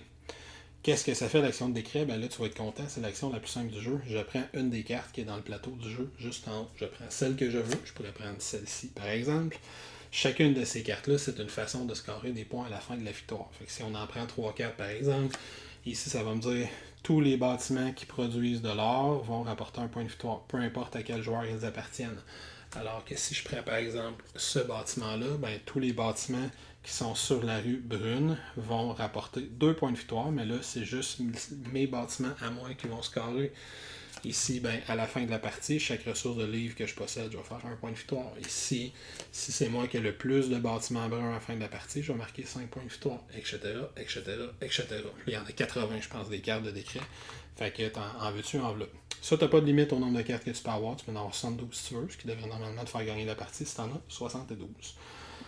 La dernière chose que je vais dire sur les décrets, c'est que j'ai déjà dit, je ne sais pas si on s'en rappelle, parce que je sais que tu suis attentivement, sur mon petit plateau ici, au fur et à mesure que je vais ramasser des cubes comme ça, je vais débloquer ces petits cubes-là. Fait que je t'ai déjà dit, si je ramasse un cube de chaque couleur, je débloque le cube qui est juste ici. Fait que maintenant, je peux avoir 3 cartes dans mon portfolio, je peux avoir 3 ressources de chaque type dans la réserve. Et ce cube-là, où est-ce que je le mets? Ben, je le mets justement sur mon sympathique ami, le marquis Gentleman. Juste ici. Pourquoi je mets ce cube-là à cet endroit-là? À chaque fois que je fais l'action de décret, je peux la faire en allant voir le noble, mais tu l'as vu, j'en avais une carte tantôt, je sais pas, je suis là encore pas loin, mais je peux avoir des actions boni qui vont me donner accès à des décrets. Peu importe la raison, quand je gagne un décret, j'ai le droit de dépenser un de mes cubes qui est là pour en ramasser un deuxième en même temps. Même si j'ai plusieurs cubes qui traînent, si je fais l'action de décret, je peux dépenser seulement un cube pour ramasser 2 décrets en même temps. Fait que le marquis, c'est avec lui que tu vas aller marquer beaucoup de points de victoire à la fin de la partie. C'est probablement pour ça qu'il s'appelle marquis. Troisième et dernier cas de figure dans mes visites de nobles, je vais visiter le roi. Fait que comme toujours, quand tu prends l'action de visiter un noble, tu places ta carte ici, tu mets ton jeton en plein centre pour montrer que c'est ton tour à toi. Tu prends l'une des actions qui est là, fait que peut-être que je vais aller chercher le jeton d'influence qui me manque, peut-être que je vais aller déplacer le cardinal d'une ou 2 cases pour prendre une nouvelle tuile bonus, potentiellement faisant avancer le marché, ou me permettant de scorer mes tuiles de bonus. Et ensuite, tu peux prendre l'action spéciale qui est juste ici, qui est l'action de construire un bâtiment public. Comment ça fonctionne construire un bâtiment public? Mais là, on va voyager un petit peu, permets-moi de t'amener dans Lisboa. Première chose que tu vas avoir à faire, c'est choisir lequel des 2 bâtiments publics tu veux construire. Tu as toujours juste 2 options, soit le vert, soit le bleu. Quand tu le choisis, tu n'as pas le droit de le tourner. Fait que c'est spécifiquement le bleu. Si je décide de construire le bleu, c'est celui-là que je veux. Disons que moi, je veux construire le bleu. Pourquoi? Ben parce qu'il y a du rose dessus, puis moi j'ai un bâtiment qui est dans le rose. Fait que j'aimerais bien ça construire le bleu. Je choisis ce bâtiment-là et je vais avoir à payer de l'influence selon le plan que je décide d'utiliser. Je te ramène, tu te rappelles de mon petit plateau personnel que tu vois juste ici. Fait qu'on voit que moi j'ai 2 plans bleus. J'en ai un qui est à 3, pas d'influence, mais d'officier. Puis j'en ai un qui est à 2 officiers. Fait que je vais décider lequel des deux je veux construire. Disons que je veux construire celui-là. Je vais avoir à payer le coût en officier qui est sur la tuile. Je vais la tourner, puis je vais la mettre juste ici dans ma pile de plans utilisés. Les officiers, je les prends où? Ben, je les prends dans les bureaux des différents nobles. Fait que peut-être que je vais faire 1, 2 et 3 parce que ça me coûtait 3 officiers. Et ces officiers-là, je les ramène sur mon plateau de jeu personnel qui est juste ici. Fait que ça, c'est une chose très importante à calculer. Je précise que si je suis mal pris, j'en ai pas 3 officiers. J'ai besoin de payer 3 officiers. Je peux les engager de façon temporaire. À combien je les engage? Bien, à la valeur actuelle du marché. Fait que si j'avais eu juste, disons que j'étais dans cette situation-ci, comme ça ici, je veux payer mes 3 officiers, j'en ai juste un. Fait que lui, je le ramène sur mon plateau de jeu, puis les 2 autres officiers, je peux les acheter à un coût de 3 chaque. Ou à un coût de 5 chaque. Ou peut-être que je suis chanceux, puis je vais les acheter seulement à un coût de 1 chacun. Cela étant dit, qu'est-ce que je fais avec mon bâtiment public? Mais je vais aller décider où est-ce que je l'installe, ce bâtiment public-là. Fait que moi, peut-être que je serais intéressé de l'installer pour qu'il croise mon bâtiment à moi. La seule règle à peu près que tu as à respecter, c'est que si tu veux le placer dans l'une des 4 colonnes en haut, il doit avoir la couleur de cette rue-là. Fait que ce bâtiment-là, si je veux le placer en haut, je peux le placer juste ici ou ici parce qu'il y a du rose et du jaune dessus. Je ne pourrais pas le placer là ou là. Si je veux le placer dans les colonnes qu'il y a de chaque côté du plateau, je peux le mettre n'importe où. Fait que je pourrais le mettre ici. Plus tard, peut-être que je vais vouloir construire des bâtiments dans ces zones-là pour le faire marquer. Dans mon cas, ben, peut-être que je voudrais le mettre ici parce qu'il me ferait immédiatement marquer mon bâtiment. Disons que je le mets là. Comme tu l'as vu, tu tasses les cubes qui sont à ce lieu-là et tu vas placer ces cubes-là sur ton plateau de jeu personnel. Là, je vais t'épargner un nombre de déplacements de caméra, tu as compris un peu le concept. Fait que je vais aller placer ces cubes-là. Fait que peut-être que ça me fait déplacer un petit cube comme ça parce que je remplis une colonne. Peut-être que ça me permet d'augmenter ma capacité de ressources, ma capacité de portfolio, etc., etc. Ensuite, quand j'ai placé mon bâtiment, on va aller voir les bâtiments de tous les joueurs qui sont vis-à-vis. Est-ce qu'il y en a qui vont marquer des points? Et je précise, c'est super important. Disons que j'ai décidé de faire ça en étant dans cette situation-là, comme ça, ici. Ben, c'est pas juste mon bâtiment à moi qui va marquer, c'est également le bâtiment de mon adversaire. Tous les bâtiments qui sont dans la ligne, ou dans la colonne, ou dans l'autre ligne, qui correspondent au bâtiment public que je viens de placer, vont aller marquer les points. Je l'ai déjà dit, ils vont marquer le nombre de points qui est dans le bas de la colonne. Dans ce cas-ci, j'ai marqué 3 points, mon adversaire en a marqué également 3. Peut-être que j'ai fait ça parce que moi, je suis organisé comme ceci. Fait que là, dans ce cas-ci, moi, j'en marquerais 6, mon adversaire en marquerait 3. Mais si j'avais été là, ben, peut-être que j'aurais voulu placer mon bâtiment comme ça. Fait qu'on regarde dans la colonne, j'ai 2 bâtiments qui sont placés dans cet endroit-là, qui correspondent, qui sont dans la rue, qui sont en rose. Celui-là marque 3, celui-là marque 4. Fait que moi, je fais 7, mon adversaire fait 0. Mais c'était peut-être pas ces cubes-là que je voulais pour aller construire. Fait qu'on voit qu'il y a beaucoup, beaucoup de possibilités. Fait que construire un bâtiment public, ça va se faire comme ça. Dernier détail que je vais dire sur l'action des nobles, les 2 derniers détails que je vais dire. Premier détail, très important, l'action des nobles, son coût en influence est influencé justement par le marché. Si l'économie va bien, les choses coûtent cher, mais ça me coûte moins cher en influence à aller faire différentes actions de nobles. Fait que j'ai des coûts de moins 1 comme ça. Si l'économie va mal, les choses se vendent pour pas grand-chose. Et en plus, ça me coûte plus cher d'aller visiter les nobles. Fait que je vais avoir à payer des extras en influence. Fait que si je suis dans cette situation-là et je joue une carte du roi, comme c'est le cas présentement sur le plateau, même s'il n'y a aucun pion ici, ça me coûte quand même un influence à aller faire cette action-là. La deuxième chose que je vais te dire, qui est très importante, c'est depuis tantôt, je te dis, super important, quand tu vas visiter un noble, première chose que tu fais, c'est que tu mets la carte en haut et tu mets ton jeton dessus. Pourquoi? Ben pour te rappeler que c'est ton tour. Parce que quand toi, tu as fini de prendre ton action, avant de faire ta phase de fin de tour de jeu, que je n'ai pas encore expliqué, tous les joueurs qui ont un jeton à la couleur du noble que tu viens de visiter peuvent décider, en ordre de tour de jeu, fait que le joueur à ma gauche en premier, de dépenser leur jeton de faveur et de copier ton action. En fait, d'aller visiter le même noble, pas tout à fait de copier ton action. S'il décide de le faire, fait que disons que le joueur vert décide qu'il s'en va là, mettons qu'on est comme ça, Moi, j'ai fait l'action, j'ai déplacé le cardinal, j'ai bâti un bâtiment public. Avant que mon tour se finisse, est-ce qu'il y en a qui veulent me suivre? Le joueur vert dit oui, je te suis. Il dépense un jeton rose, il paie le coût en influence, dans ce cas-ci, ça lui coûte 2, puis là, vu qu'on est comme ça lui coûte 3, fait qu'il paye son 3 d'influence, et il peut prendre l'une des 3 options qui est juste ici. Fait qu'il peut se ramasser un jeton d'influence, ce qui serait pas super dans le cas. Il pourrait déplacer le cardinal, peut-être que c'est ça qu'il veut, ou il pourrait lui aussi se construire un bâtiment public. Et après, ben, peut-être que le joueur, c'est quoi la couleur rouge? Peut-être que lui aussi dit, ben moi aussi je vais suivre après. Fait que s'il le veut, il va payer lui également 2 d'influence, 3 à cause du modificateur qui est ici, puis il va prendre l'une des 3 actions. Puis quand tout le monde va avoir décidé s'ils suivent ou s'ils ne suivent pas, là mon tour se termine. Et c'est super important de le faire dans l'ordre. Pourquoi? Principalement pour le scoring, tu as déjà vu que si je place mon bâtiment public avant quelqu'un d'autre, ben ça veut dire que c'est moi qui décide où il se place, peut-être que je bloque l'espace pour quelqu'un. C'est particulièrement aussi important pour l'action de construction, parce que si je te ramène un peu à gauche, disons que moi j'ai décidé de prendre l'action de construction, j'ai construit le bâtiment qui était brun comme ça juste ici, fait que je l'ai construit comme ça, mettons. Mais je ne remplis pas la zone de bâtiment après. Fait que si un joueur décide de me suivre, la case brune, elle est vide. Il doit prendre un des 3 autres bâtiments. Si un joueur me suit, le joueur vert me suit, construit le petit bâtiment comme ça. Bleu, il va se le placer juste ici. Il ramasse un cube potentiellement, etc.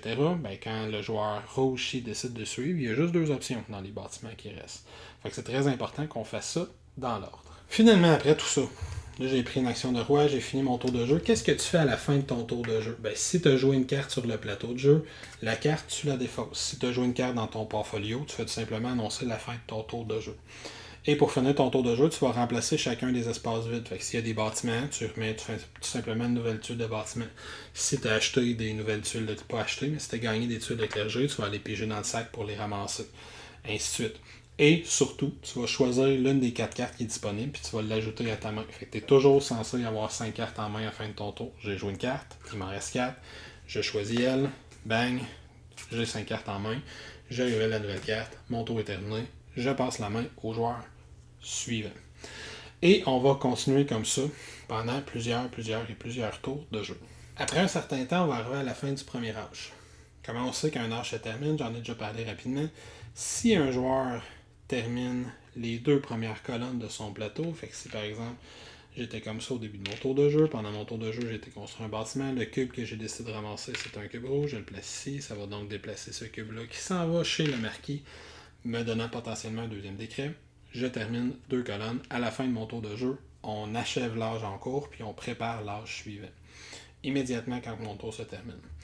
L'autre chose qui peut terminer, je l'ai déjà dit aussi, si on termine 3 des 4 paquets de cartes. Fait qu'au fur et à mesure qu'on ramasse ces cartes-là, les paquets vont se vider tranquillement. Et si un joueur, à la fin de son tour de jeu, la carte qu'il prend, disons qu'on est comme ça, un joueur à la fin de son tour de jeu décide qu'il prend cette carte-là pour l'ajouter à sa main, les 3 paquets sont vides, on termine l'âge et on prépare l'âge suivant. Qu'est-ce qu'on fait quand on termine l'âge? Premièrement, les joueurs vont marquer des points. Ils vont marquer 3 points pour chaque colonne de complète qu'ils ont. Fait que si j'ai 2 colonnes, ben je vais marquer 6 points. Si j'en ai pas, j'en marque pas. Si j'ai une colonne, je marque 3 points. Deuxième chose, les joueurs vont avoir l'option de défausser des cartes de leur main. Ce qui est généralement suggéré parce que les cartes qui s'en viennent sont plus fortes. Les cartes qu'on défausse, si on défausse des cartes de trésor, on n'a absolument aucun bonus. Si on défausse des cartes nobles, on va aller gagner le bonus qui est dans le bas de la carte. Par contre, je peux gagner un bonus pour un noble juste une fois. Fait que si par exemple je défaussais ces 4 cartes-là, ben je vais aller chercher une carte décret, je vais aller me chercher un jeton faveur que je ne possède pas déjà, puis là je vais décider, soit je vais chercher un cube parmi les cubes qui ont été mis de côté au début de la partie, soit je vais me placer un officier dans l'un des 3 bureaux de noblesse. Mais je ne peux pas scorer les 2, je ne peux pas faire les 2 parce que j'en fais juste un par noble. Une fois qu'on a décidé les cartes qu'on avait défaussées, on va compléter notre main à 5 cartes. On va aller chercher le deck de cartes mauves, on le brasse comme il faut, mieux que ce que je viens de faire.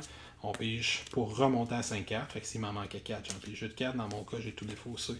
Fait que je vais piger les 5. L'autre joueur va faire la même chose.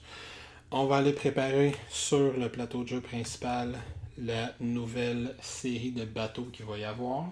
Fait qu'on va aller chercher les nouvelles cartes de bateaux des deux decks de cartes qui s'en viennent. On va faire la même chose qu'on avait déjà fait. Les cartes en main, on en prend 2. Fait que là, ici, on va avoir les valeurs de cargo de 3. Dans l'autre paquet suivant, comme je suis dans une partie à 3 joueurs, j'en prends 2 aussi, les cargos à 4. Je défausse la carte suivante. Fait que j'ai donc 2 bruns, 2 mauves. Si je joue à 4 joueurs, ça serait 3-3. Si je joue à 2, ça serait 1-1. On les place dans cet ordre-là. On s'en va mettre ça ici. Finalement, les cartes rouges qui sont de l'autre côté du plateau, on va défausser ce qui reste. Soit dit en passant, s'il était resté des bateaux sur la zone, on les enlève. On arrive juste avec les nouveaux. On va aller chercher notre nouveau deck de cartes. Fait que le dernier âge. Il y a 4 paquets de 5 cartes, encore une fois, identifiés avec les mêmes symboles. Fait que je les brasse en respectant chacun des symboles. Je révèle la première carte de chaque paquet. Et je m'en vais la mettre sur sa case correspondante. Fait que j'ai mes cartes pour le roi. Je les brasse ensemble, je révèle la première. Les cartes pour, ça c'est l'architecte. Je brasse ensemble, je révèle la première. Je vais donc avoir les cartes du compte. Je brasse ensemble, je révèle la première. Je mets ça ici.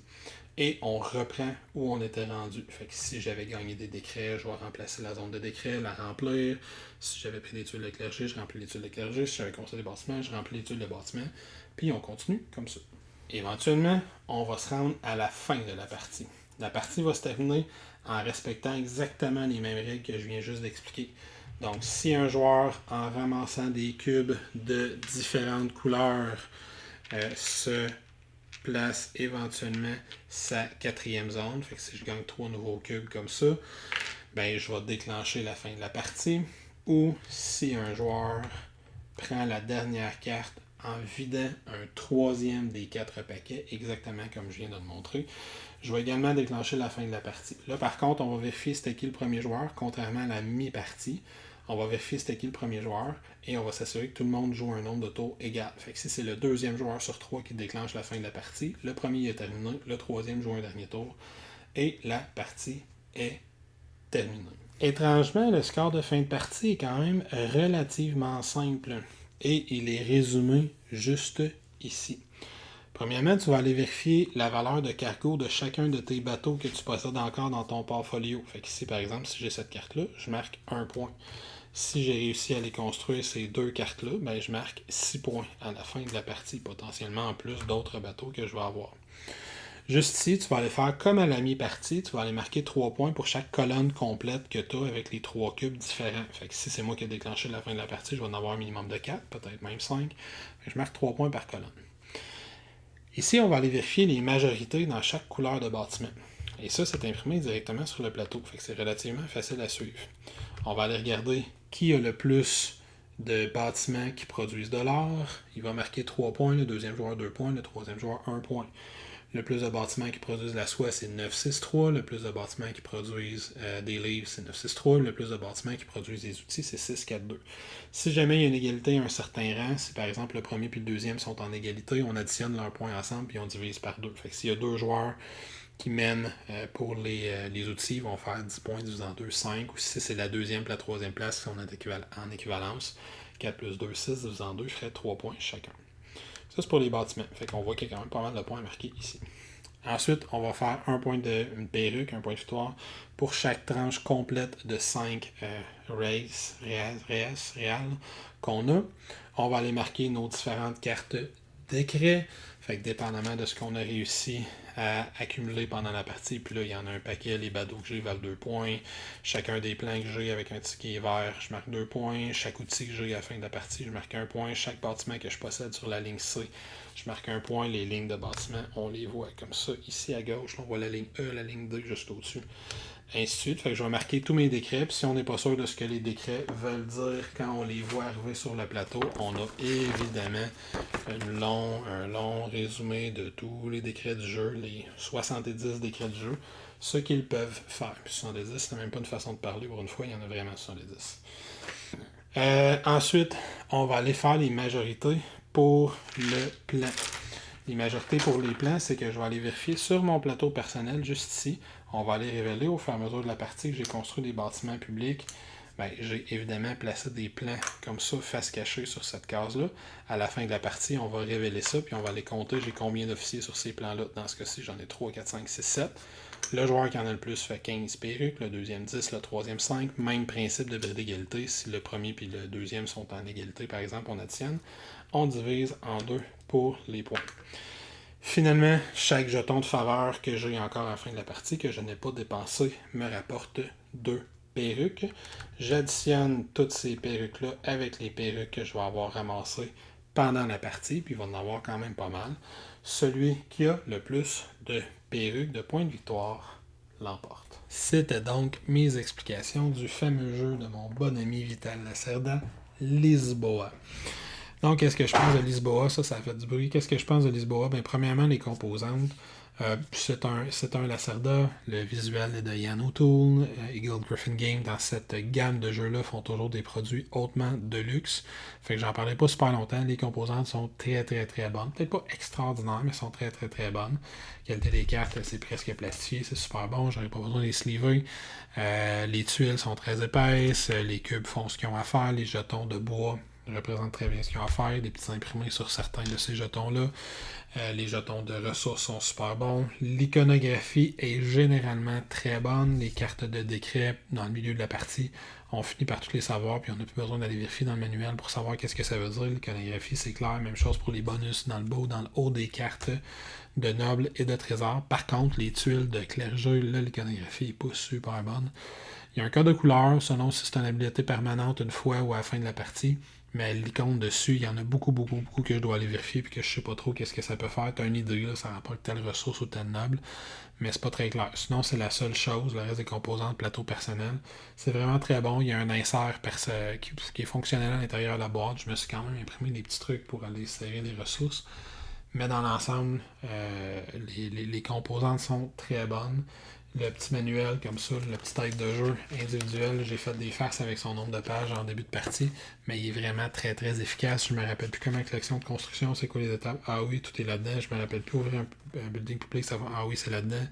Mes études de clergé, le score de fin de partie, les égalités, le prix d'égalité. Tout est clair, facile à trouver. Fait que ça, c'est très très bon. Là où il va y avoir, je pense, un clash, c'est sur le style visuel du jeu. Si cette image-là, c'est pas quelque chose qui t'enchante, ben c'est un jeu que tu vas trouver laid parce que c'est juste ce visuel-là que tu as à l'intérieur du jeu. C'est pas le faire claquer comme tantôt. C'est juste ce visuel-là que tu as à l'intérieur du jeu. Fait que si ça te plaît pas, tu vas détester le visuel. Et c'est le genre de jeu, je pense, peut-être que je me trompe, certains vont adorer ce visuel-là qui est différent, qui est original par rapport à ce qu'on voit dans d'autres jeux. D'autres vont le détester profondément parce qu'il n'est pas super inspirant, il est très euro. Mais personnellement, je l'ai trouvé intéressant, je l'ai trouvé bien, je ne l'ai pas trouvé exceptionnel. Il n'est pas aussi beau qu'en Mars ou le Galerist, par exemple, mais je l'ai trouvé quand même très très bien.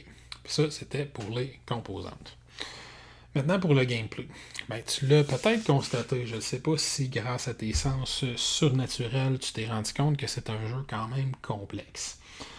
Fait que je sais pas trop de quel côté le prendre là, pour le décrire adéquatement. Fait que je vais partir probablement un peu n'importe comment, en disant un peu n'importe quoi, tout en essayant d'avoir un certain sens à la fin de cette critique. Je vais commencer à dire que je l'ai beaucoup aimé. Je ne l'ai pas aimé autant que j'avais aimé On Mars. Par contre, je l'ai trouvé plus simple et plus accessible que On Mars, malgré sa lourdeur et sa complexité. Parce que si on résume le cœur du jeu de Lisboa, j'ai 5 cartes dans les mains. Ces cartes-là peuvent toutes être jouées. Généralement, je vais avoir un choix entre 4 actions. Première action, je vais vendre des produits sur les différents bateaux des joueurs. Ça va leur apporter des points de victoire, mais je vais faire beaucoup d'argent. Deuxième action, je vais sacrifier des produits. Je vais placer une carte dans mon portfolio. Je vais sacrifier des produits. Je vais gagner un petit bonus, mais ça va me donner accès à 6 actions qu'on va qualifier de mineures. Sauf peut-être l'action de production qui est peut-être plus importante que les autres. Troisième option, je vais organiser un événement, fait que je vais jouer une carte de trésor en plein centre du plateau, payer un certain montant, puis gagner un bonus quelconque qui est imprimé directement sur la carte. Fait que cette iconographie-là, c'est assez clair. Et dernier choix, probablement l'aspect le plus complexe du jeu. Je vais aller jouer une de mes cartes de noble, je vais payer de l'influence pour ce noble-là, et ça va me donner accès à une des 2 actions mineures qui est associée à ce noble-là, mais aussi à son action majeure, qui est d'aller chercher soit les cartes de décret, soit de construire des bâtiments, qu'ils soient publics, ou les bâtiments de production de ressources. Et ce qui est fascinant de ce jeu-là, c'est comment toutes ces actions-là, bien qu'il n'y en ait aucune individuellement qui soit particulièrement complexe, comment toutes ces actions-là interagissent entre elles et comment tu dois penser un peu à tout ça pour être capable de te faire une stratégie efficace et fonctionnelle pour la partie que tu vas tenter de gagner. Essaie pas de gagner ta première partie, tu réussiras probablement pas, dépendamment contre qui tu joues. Si t'es contre moi, tu as une chance. Mais c'est très complexe la première fois que tu joues de te faire une tête sur toutes les possibilités que tu as à ton premier tour de jeu. Je vais-tu me chercher un bateau? Je vais-tu essayer de me faire de l'argent pour construire un bâtiment? Je vais-tu me chercher un plan? J'essaie de te faire une coupe de ressources. Faut que je place des officiers dans les différents bureaux pour te bloquer un petit peu au niveau de l'influence que toi tu vas payer. Fait que cette espèce de complexité intrinsèque-là fait que le jeu est difficile d'accès pour tes premiers tours de jeu. Par contre, après 3, 4, 5 tours de jeu, c'est pas très long avant que je commence à avoir une idée de qu'est-ce que je veux faire, de où je m'en vais, de comment ça fonctionne. Puis c'est très important que tu gardes en tête que tu peux pas ignorer à peu près aucun des aspects du jeu. Si tu laisses un joueur construire tous les bâtiments, ben c'est juste lui qui va marquer quand il va avoir des bâtiments publics. Fait que tu vas t'enlever une grande partie des points de victoire si tu fais pas trop attention à ce qui se passe avec les cartes de décret. Il y a des cartes de décret des fois qui sortent qui valent 5-6 points de victoire directement pour un joueur. Je peux pas lui laisser, il faut que j'aille la chercher. Puis peut-être que c'était pas ça que j'avais envie de faire à ma prochaine action. Fait que c'est un jeu que sans être nécessairement directement interactif, il y a quand même il faut quand même beaucoup interagir avec les joueurs ou à tout le moins être conscient de ce que les autres joueurs poursuivent, de qu'est-ce qu'ils sont en train de faire, de qu'est-ce qu'ils veulent faire. Si j'ai un joueur qui a construit 4 bâtiments sur la colonne rose, puis un bâtiment public qui sort, qui va faire scorer les bâtiments roses, il faut que j'aille le chercher puis je le construise ailleurs pour faire scorer le moins de bâtiments possible. S'il va marquer un 20 points de victoire à cause de ça, ça peut me coûter la partie à la fin. Fait qu'il faut que je sois toujours concentré sur ce que les autres font, ce qui est pas évident, parce que j'ai quand même beaucoup de choses moi-même à gérer sur mon propre plateau. Mais ça, c'est un aspect que moi, j'ai beaucoup aimé. J'ai beaucoup aimé comment il y a une multitude de petits bonus que tu peux aller te chercher à gauche, à droite. En plaçant une carte dans mon portfolio, peut-être que les cartes de trésor, c'est des bonus passifs. Peut-être que je me donne le rabais en influence que ça me prend juste assez pour être capable de faire l'action de construire des bâtiments plus souvent. Peut-être que je vais me chercher une tuile de clergé qui va me permettre de marquer 1 ou 2 points de victoire de plus quand j'ai des bateaux qui partent au large. Fait que je vais vouloir acheter beaucoup de bateaux puis les remplir rapidement parce qu'ils vont marquer chacun 2-3 points de victoire de plus à chaque fois qu'ils vont partir. Fait que si j'ai le petit bateau que ça y prend juste une ressource mais qui marque 3 points de victoire à chaque fois qu'il passe, c'est intéressant d'en avoir 2 voire 3 des petits bateaux comme ça s'il y en a trop dans la partie, évidemment selon le nombre de joueurs. Fait que la combinaison des bonus qu'il y a sur les cartes, de la façon dont les bâtiments vont scorer, parce que des fois je vais placer un bâtiment pour avoir la ressource, puis je ne serai pas capable d'aller placer plus tard dans la même partie un bâtiment public pour qu'il croise au bon endroit pour être capable de le faire marquer parce que mon adversaire va me couper l'herbe sous le pied à plusieurs moments. À d'autres moments, si je construis un bâtiment public dans l'espoir de construire des bâtiments qui croisent ce bâtiment public-là plus tard, ben c'est peut-être mon adversaire qui va les construire ces bâtiments-là. Fait que cette façon dont cette partie-là interagit avec la façon dont je vais gérer l'influence des nobles, où j'ai quand même une grande importance à accorder à comment mes adversaires vont placer leurs officiers, parce que ça va me coûter beaucoup d'influence si je vais aller dans un bureau que mon adversaire a 2, 3 ou 4 officiers, de la façon dont les décrets vont fonctionner, de la façon dont les cartes vont interagir avec les tuiles de clergé, les cubes, tout ça. Il y a beaucoup de choses à gérer sur le plateau, mais j'ai trouvé que c'était une expérience extrêmement enrichissante pour un gamer aguerri. C'est évidemment pas un jeu d'entrée de gamme du tout. Un, il est très cher. C'est probablement ça son plus gros défaut au niveau de son accessibilité matérielle. Puis 2, il est quand même difficile d'accès. Je suis obligé de confesser que c'est un des jeux que j'ai trouvé le plus difficile à apprendre de toute ma vie, dans tous les jeux que j'ai joués. Le livret de règles, bien qu'il soit très clair et très bien fait, il est supervisé par Paul Grogan de Game Rules, comme tous les jeux de la Lacerda. Il est très bien fait, mais il y a tellement de règles que je dirais que c'est pas tout à fait intuitif si on n'est pas extrêmement familier avec le thème, font que le jeu est difficile à apprendre. C'est un des rares livres de règles que j'ai lu dans ma vie, que quand j'ai fini de le lire la première fois, j'ai rien compris du jeu. Il a fallu que je le relise une deuxième puis une troisième fois, puis que je regarde plusieurs vidéos comme j'espère celui que je suis en train de faire, m'ont permis d'aider à comprendre le flow du jeu, la façon dont le jeu se déroule, la façon dont les actions se prennent. Fait que c'est un jeu que j'ai trouvé quand même assez difficile d'accès. Mais une fois que je l'ai compris, une fois que j'ai franchi cette barrière-là, j'ai eu vraiment beaucoup de plaisir à tenter différentes stratégies. Il y a un bon mode solo à l'intérieur, il est très le fun, aussi en multijoueur, évidemment. Je l'ai essayé à quelques player counts, j'ai pas essayé à 4 joueurs. J'étais un peu inquiet de l'essayer à 4 joueurs parce que le jeu est quand même long. Par contre, les parties que j'ai jouées à 2 joueurs, on s'en est tiré en bas de 2 heures, ce qui m'a quand même surpris, incluant la première fois que j'ai joué avec un de mes amis récemment, qui était sa première partie. En incluant les explications, pas la mise en place, mais en incluant les explications, notre partie nous a duré à peu près 1h45. Ça peut être assez surprenant comment la partie peut se terminer rapidement quand on arrive vers la fin de la partie, puis les paquets de cartes commencent à se vider, on a l'impression qu'il nous reste beaucoup de temps, mais pas tant que ça. Fait que ça, c'est surprenant. La durée de jeu n'est pas trop désagréable, pas pour moi, pas du tout, mais on s'en sort en bas de 2 heures. Si on joue à 2, peut-être 2h30, à 3, à 4, là, peut-être que le temps peut exploser, je ne l'ai pas essayé. Fait que donc, le verdict final. Je sais que j'ai été un peu dans tous les sens. Si tu aimes les gros jeux euro, beaucoup de décisions à prendre, beaucoup de cogs, là, si je peux me permettre, qui s'imbriquent les uns dans les autres. Puis quand je prends une décision, il y a 3, 4, 5, 6 choses desquelles je dois tenir pour que ma décision soit la plus efficace possible. Quelle couleur de plan je vais prendre? Parce que si je prends le plan vert, ça veut dire que c'est le bâtiment vert que je vais construire. Le bâtiment public vert. Puis les plans verts, peut-être qu'il y a 3 officiers dessus, parce qu'il ne faut pas que j'oublie que tous les plans que je prends, il va y avoir une course et une majorité à la fin de la partie qui va quand même valoir 15 points de victoire. Où est-ce que je construis mon bâtiment? Si je le construis à tel endroit, il me donne une ressource que j'ai besoin, mais à tel endroit, il ne croise pas tel bâtiment public qui vaut tant de points de victoire. Il y a également une majorité pour chacune des couleurs de bâtiment. Fait que s'il y a un joueur qui a juste un bâtiment rose, même si j'ai pas besoin de rose, peut-être que je vais en construire un juste pour égaler sa majorité, pour pas qu'il marque seul les 9 points de victoire à la fin de la partie qui sont associés à ça. Ça, c'est juste pour construire des bâtiments. Quel cube je prends? Est-ce que je continue dans la même couleur parce que j'ai besoin d'avoir le rabais de 3$ ou je prends une cube bleue qui est un rabais juste de 1$, mais ça va m'aider à compléter une de mes colonnes de cubes qui va me rapporter 3 points de victoire à la mi et à la fin de la partie, etc. etc. Tu vois où je veux en venir. Fait que si tu aimes cette espèce de lourdeur-là, le cassage de tête, c'est quelque chose que tu vas retrouver et tu vas beaucoup aimer. Si tu aimes les jeux dont tu as à tenir compte des parties des autres dans tes euros, tu joues pas tout seul dans ton coin. Ben oui, d'une certaine façon, mais il y a tellement de choses qu'il faut que je regarde sur les plateaux des autres. Qui a des bateaux sur qui je peux aller vendre des ressources? Qui va marquer si c'était ce bâtiment public-là qui va être là? Qui a le plus de décrets présentement? Parce qu'il y a une carte qui vient de sortir qu'on marque un point de victoire par décret. Moi, je n'ai juste 3, mais si un joueur y en a 8, ça vaut la peine que j'aille lui prendre. Lui couper l'herbe sous le pied. Qui a le plus de bâtiments de chacune des couleurs? Qui a le plus d'officiers présentement dans ses plans réalisés? Etc., etc. Si tu aimes ce genre d'interaction-là, il faut que tu surveilles un peu tout ce qui se passe. C'est quelque chose que tu vas beaucoup aimer.